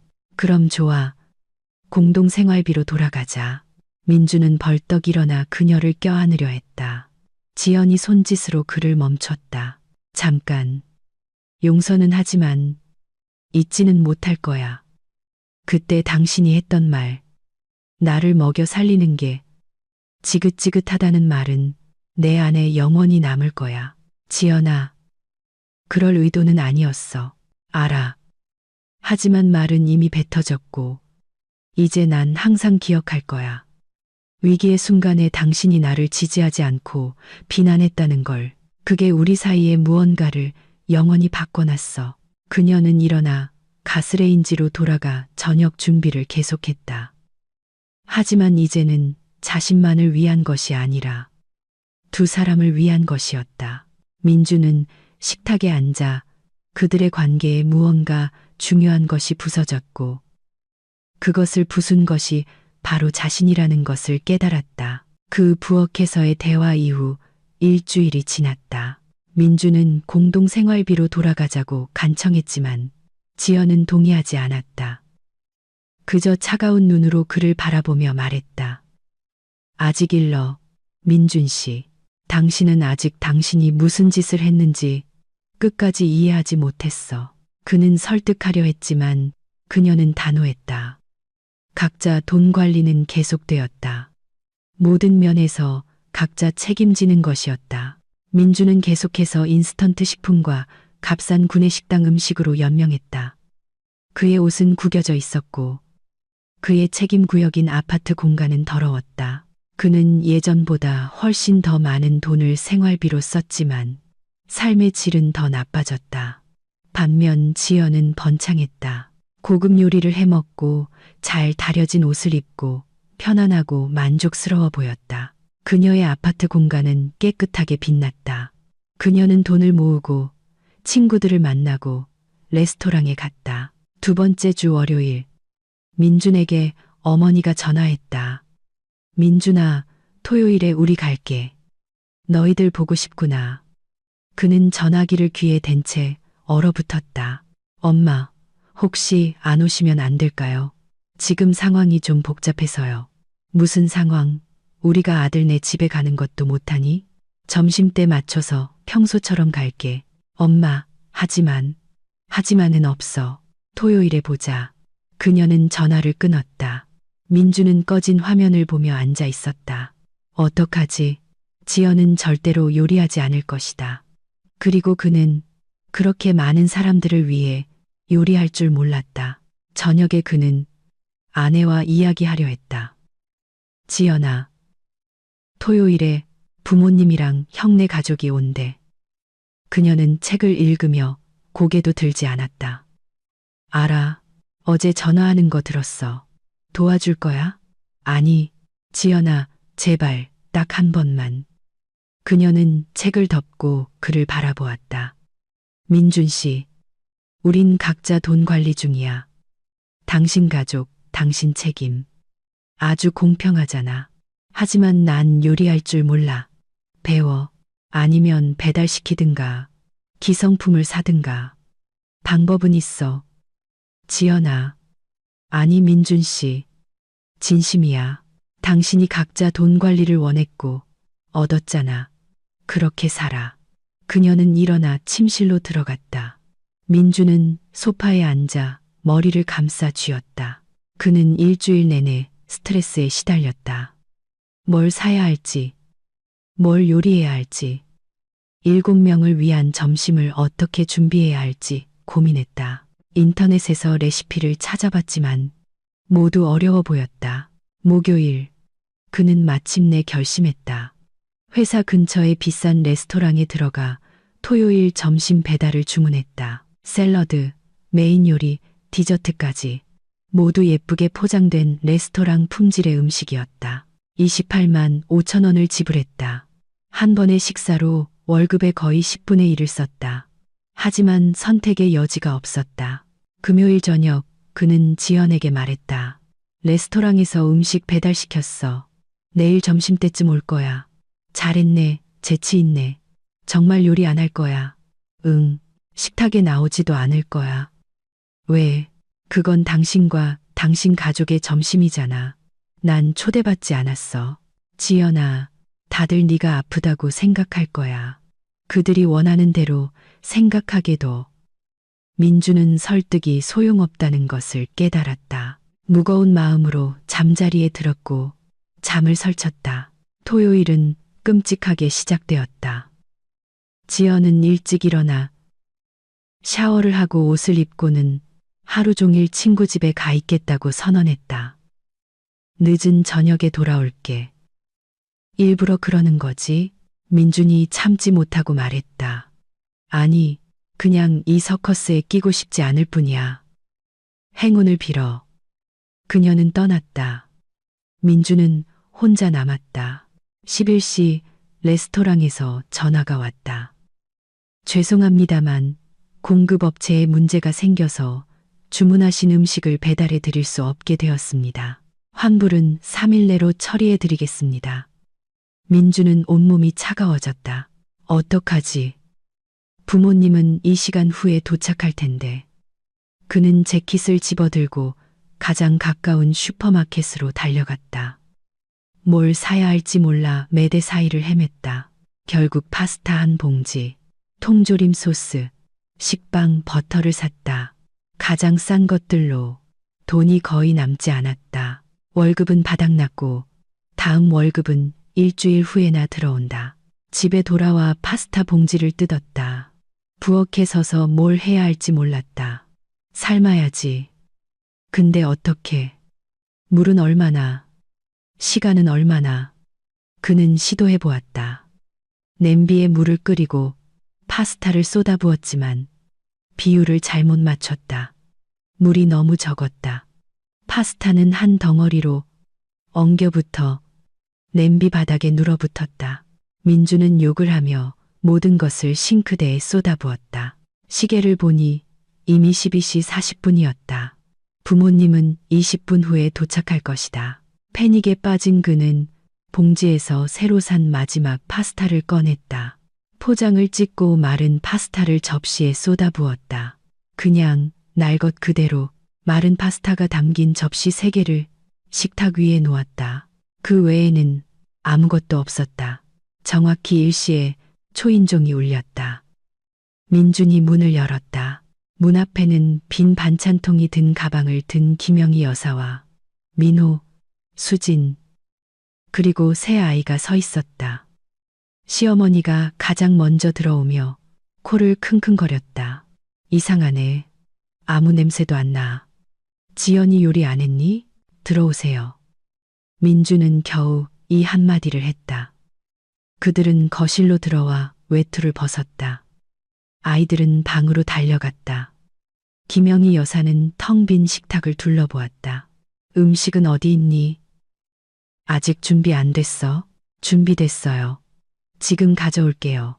민주는 부엌으로 가 3개의 접시를 들고 돌아와 식탁 위에 놓았다. 모두가 접시를 뚫어지게 쳐다보았다. 각 접시에는 한 줌의 마른 파스타가 담겨 있었다. 삶지 않은 날것의 딱딱한 파스타가 그저 봉지에서 쏟아부은 채로 놓여 있었다. 죽음 같은 침묵이 흘렀다. 민호가 가장 먼저 입을 열었다. 이게 뭐야? 민주는 삶은 개처럼 붉어진 채 침묵했다. 김영희 여사는 일어나 식탁으로 다가가 파스타 하나를 집어 손으로 부러뜨렸다. 이거 안 익었잖아. 그 순간 복도에서 지연이 나왔다. 그녀는 친구 집에 가지 않았다. 내내 침실에 앉아 기다리고 있었던 것이다. 시댁 식구들이 돌아보았다. 지연은 문가에 서서 차분하고 옅은 미소를 띠고 있었다. 그러자 김영희 여사가 소리쳤다. 이게 대체 뭐냐? 얘가 우리한테 뭘 내놓은 거야. 지연은 천천히 식탁으로 다가가 마른 파스타가 담긴 접시들을 보고는 시댁 식구들을 향해 고개를 들었다. 그리고 늘 그렇듯 공짜로 배 터지게 먹으러 온 시댁 식구들이 부엌으로 들어섰을 때 그들은 눈앞의 광경에 경악하며 소리를 질렀죠. 그녀는 의미심장한 쉼을 두었다. 거기엔 제가 그들을 위해 준비한 마른 파스타가 있었거든요. 심지어 삶지도 않았죠. 김영희 여사는 망연자실했다. 네가 일부러 이런 짓을. 저거 드세요. 우리 각자 돈 관리하잖아요. 지연이 차분하게 말했다. 그녀는 민준에게로 고개를 돌렸다. 당신 식료품 중에 남은 건 파스타뿐이었지. 그러니 맛있게 드세요. 흘리지 마시고요. 무덤 같은 침묵이 흘렀다. 김영희 여사는 입을 벌린 채 서 있었다. 민호는 배를 움켜쥐었다. 웃는 건지 숨이 막히는 건지 알 수 없었다. 수지는 손으로 얼굴을 가렸다. 민주는 종이장처럼 하얗게 질려 있었다. 지연아, 너 안 갔었어? 아니, 침실에 앉아서 당신이 고생하는 걸 지켜봤어. 이 순간을 기다렸지. 왜? 당신과 저 사람들에게 보여주려고. 그녀는 시댁 식구들을 훑어보았다. 마침내 모두가 각자 돈 관리가 진짜로 뭔지 이해하게 하려고. 김영희 여사가 겨우 목소리를 찾았다. 너 우리를 조롱하는 거냐? 우린 네 가족이야. 아니요. 지연이 차갑게 잘라 말했다. 여러분은 제 가족이 아니에요. 민준 씨 가족이죠. 각자 돈 관리를 제안한 것도 바로 여러분이었어요. 기억하세요. 어머님, 3주 전에 그게 얼마나 편하고 요즘 방식이라고 하셨잖아요. 내 뜻은 그게 아니었어. 그럼 무슨 뜻이었는데요? 각자 돈 관리는 제가 계속 제 돈을 여러분께 쓰고 여러분은 계속 와서 공짜로 먹는다는 뜻이었나요? 그렇게는 안 되죠. 우린 공짜로 먹는 게 아니야. 우린 가족이야. 매주 토요일마다 반찬통에 음식을 가득 싸가는 가족. 지난 3년간 제 돈으로 720만 원어치를 먹고도 한 번도 고맙다고 말하지 않은 가족. 김영희 여사는 얼굴이 붉어졌다. 하얗게 질렸다. 난 몰랐어. 당연히 모르셨겠죠. 관심이 없으셨으니까요. 오셔서 먹고 비판하고 반찬통 채워서 가셨잖아요. 저는 돈, 시간, 노력을 쏟고 그 대가로 받은 건 칼국수면이 넓다는 지적이었고요. 수진이 조용히 말했다. 지연 씨 말이 맞아요. 우린 정말 지연 씨의 친절을 이용했어요. 민호가 고개를 끄덕였다. 엄마, 지연이 말이 맞아. 김영희 여사는 아들과 며느리 그리고 마른 파스타가 담긴 접시를 보았다.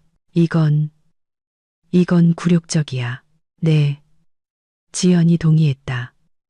민준 씨가 저한테 자기를 먹여 살리는 게 지긋지긋하다고 했을 때 저도 똑같이 느꼈어요.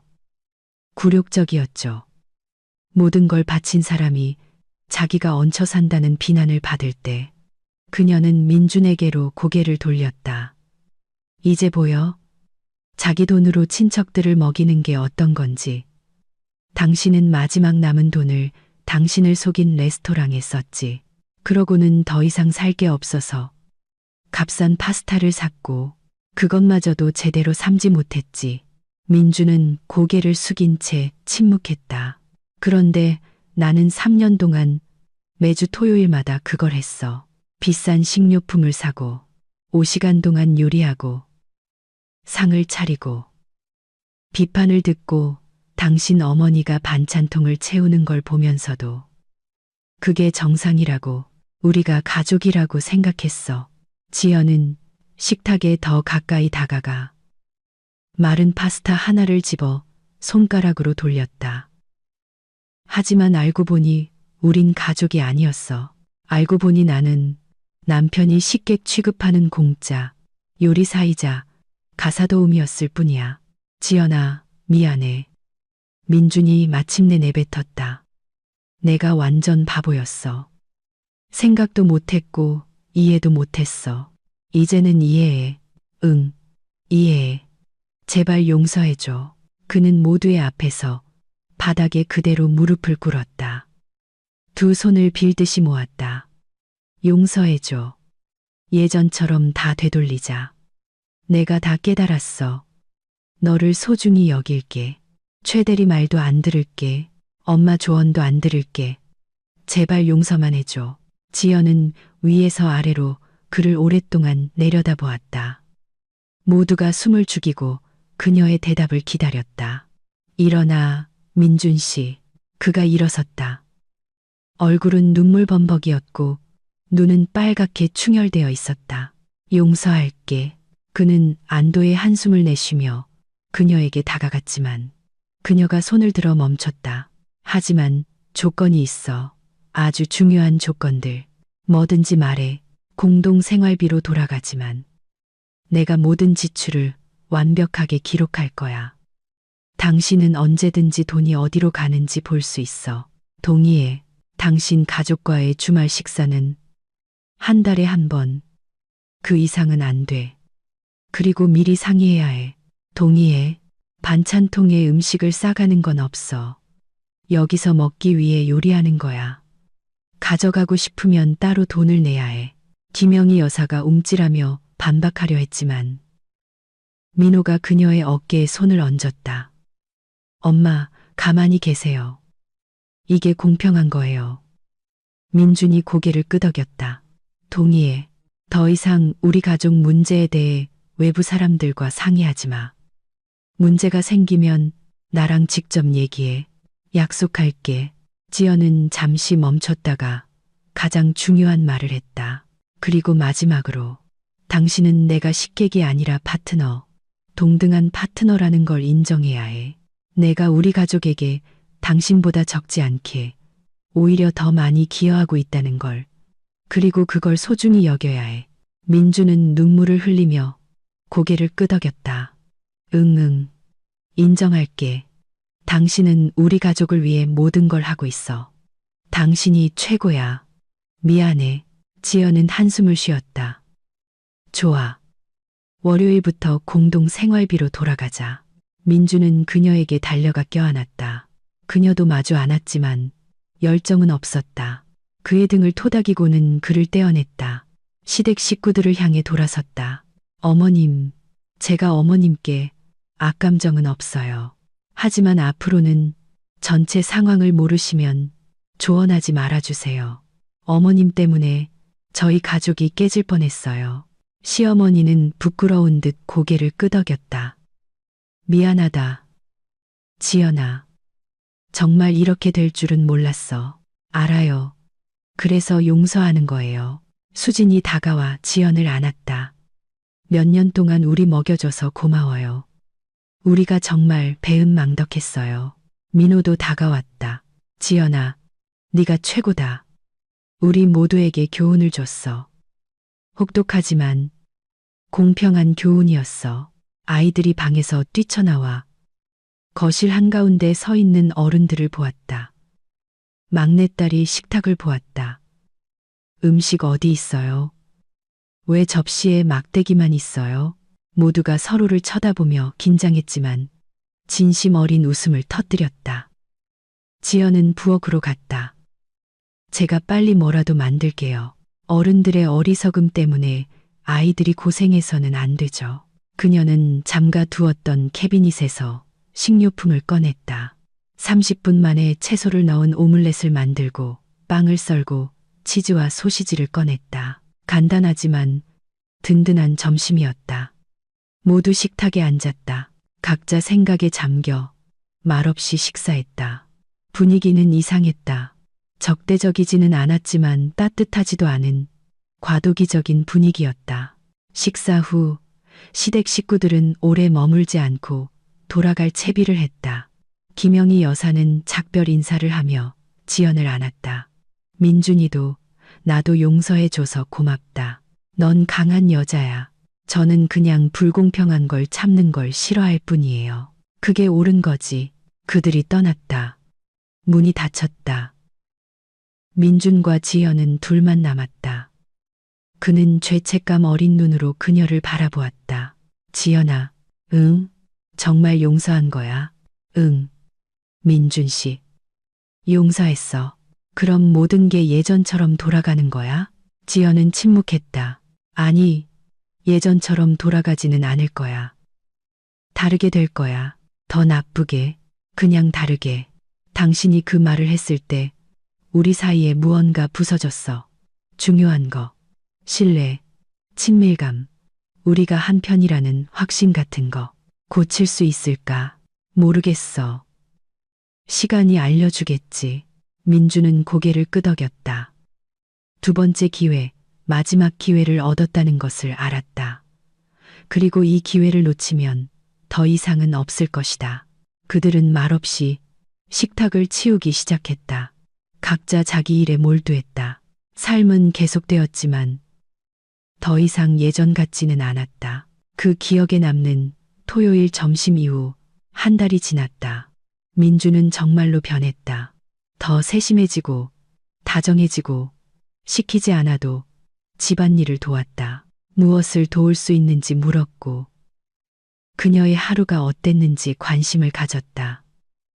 더 이상 최대리의 조언을 듣지 않았다. 오히려 그 동료와 거리를 두었다. 업무 외에는 대화하지 않았다. 김영희 여사도 변했다. 더 차분해지고 정중해졌다.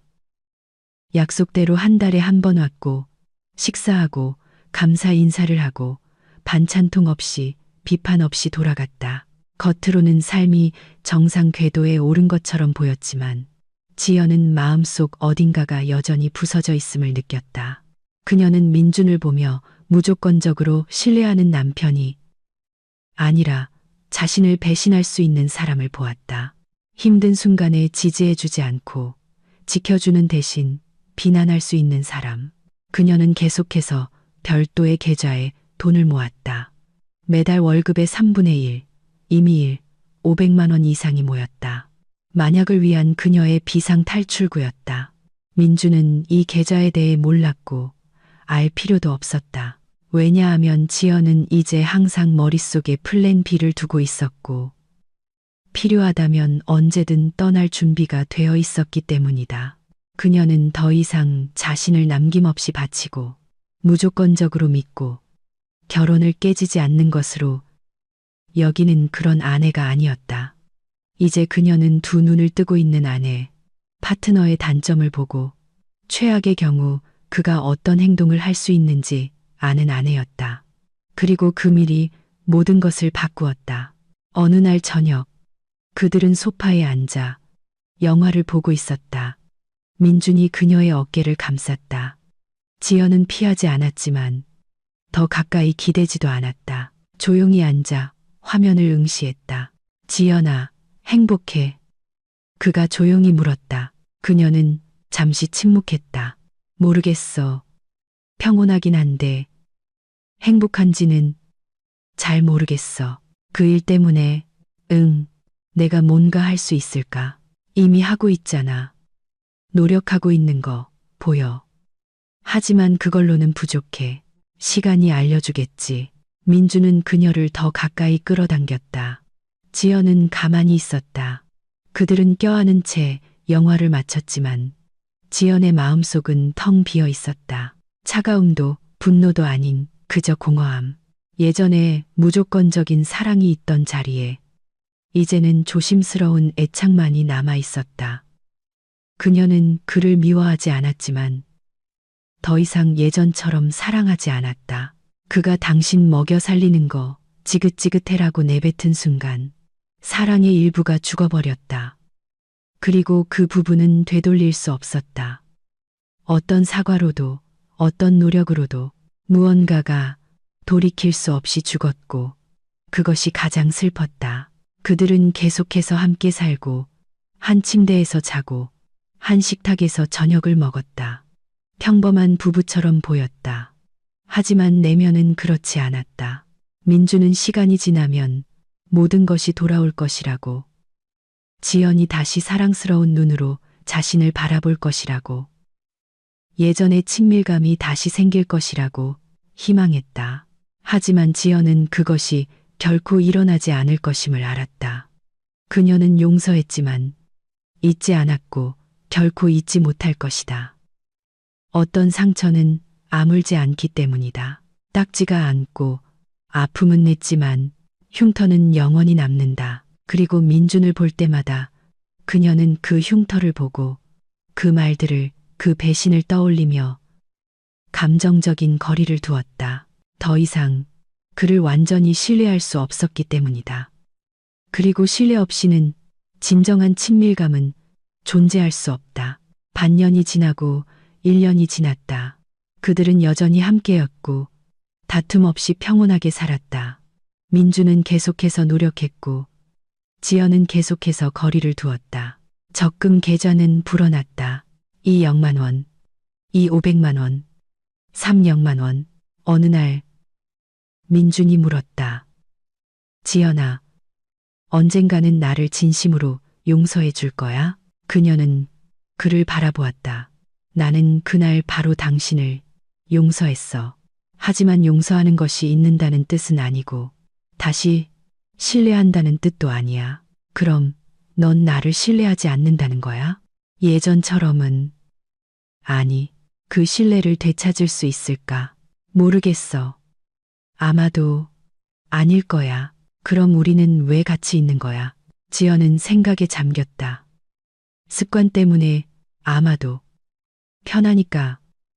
이혼은 복잡하잖아. 하지만 넌 더 이상 날 사랑하지 않는 거지. 사랑해. 하지만 예전 같지는 않아. 더 차갑게. 민주는 고개를 숙였다. 내가 모든 걸 망쳤어. 응. 그리고 고칠 수 없는 거지. 아마도 그럴 거야. 그들은 침묵했다. 나란히 앉아 있었지만 각자 다른 세상에 있었다. 민주는 자신이 그녀를 영원히 잃었다는 것을 깨달았다. 그녀가 물리적으로는 옆에 있더라도 감정적으로는 이미 떠나 있었다. 그리고 그것이 그의 실수에 대한 대가, 그가 보였던 불신에 대한 대가, 되돌릴 수 없는 말들에 대한 대가였다. 그는 용서를 얻었지만 사랑을 잃었다. 그리고 그것은 돌이킬 수 없는 손실이었다. 지연은 계속해서 살고, 일하고, 요리하고, 집을 돌보았다. 겉으로는 아무것도 변하지 않았지만 내면적으로 그녀는 이미 자유로웠다. 이 결혼에서 감정적으로 자유로워졌다. 그녀는 그저 동정심, 습관, 상처를 주기 싫은 마음 때문에 남아 있었지만 사랑은 더 이상 없었다. 그리고 언젠가 그녀는 떠날 힘을 찾을 것이다. 오늘은 아니고 내일도 아니겠지만 언젠가는. 사랑 없이 사는 것은 불가능하니까. 그리고 지연은 참는 그런 여자가 아니었다. 결코 그런 적이 없었고 앞으로도 그럴 것이다.